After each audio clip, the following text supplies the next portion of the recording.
জ্ঞানৰ সম্ফল গতিকে আৰু ঈশ্বৰৰ ওপৰৰ পৰা ইন্দ্ৰ নাৰায়ণৰ কবচ লাভ আৰু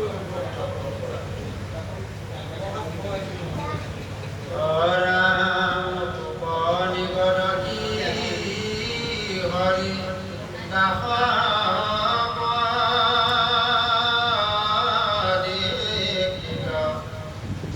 বিশ্বৰূপ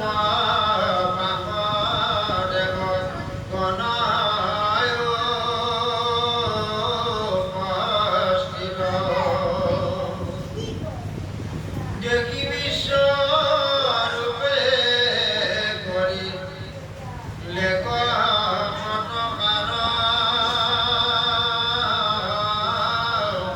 অখিল দেৱতাগণ হৰি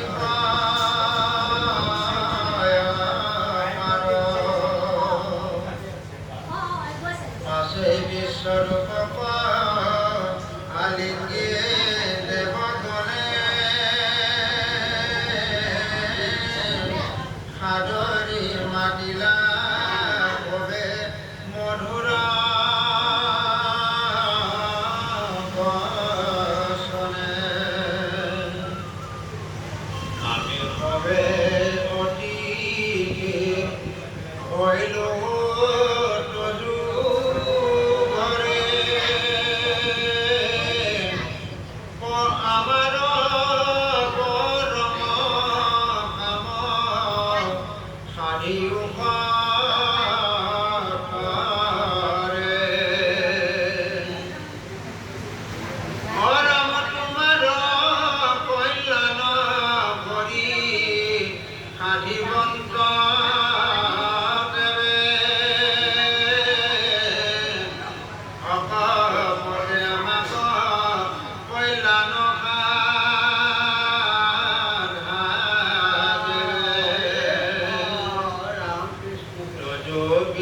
আমি আদি দেৱগণ পুত্ৰৰ পৰম ধৰ্ম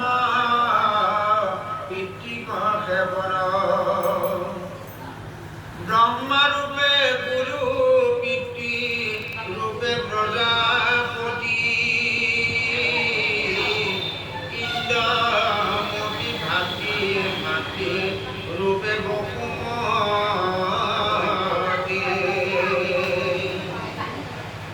দয়ারূপে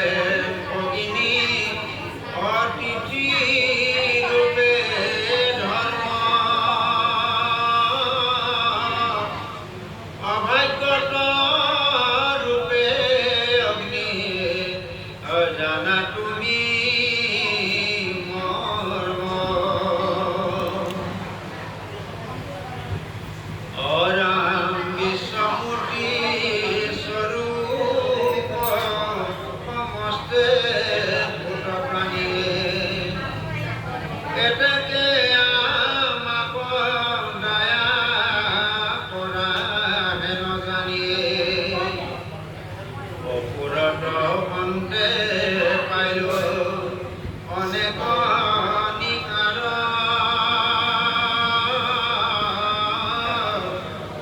বলে গুচায়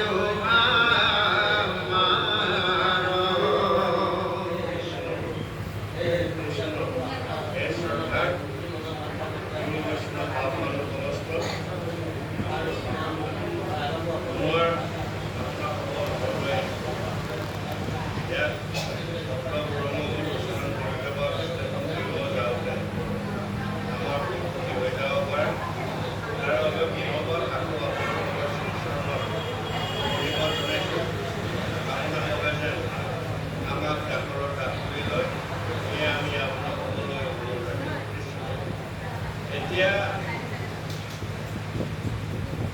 ঈশ্বৰক গুৰুজনে ইন্দ্ৰৰ কথাত সন্তুষ্ট নিশ্চয় হৈছে আপোনালোকৰ গুৰুজনে নিশ্চয় কৈছে আৰু দেৱসকলে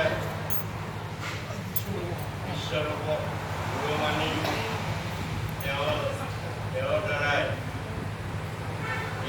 কবচ লাভ কৰিবৰ কাৰণে তেওঁলোকে যি অগ্ৰসৰ হৈছে সেয়া হৈছে ঈশ্বৰৰূপে গুৰু, পিতৃৰূপে প্ৰজাপতি, ইন্দ্ৰৰ মূৰ্তি, ভাতৃ, মাতৃৰূপে গোপমতী। গতিকে ব্ৰহ্মাৰূপে গুৰু,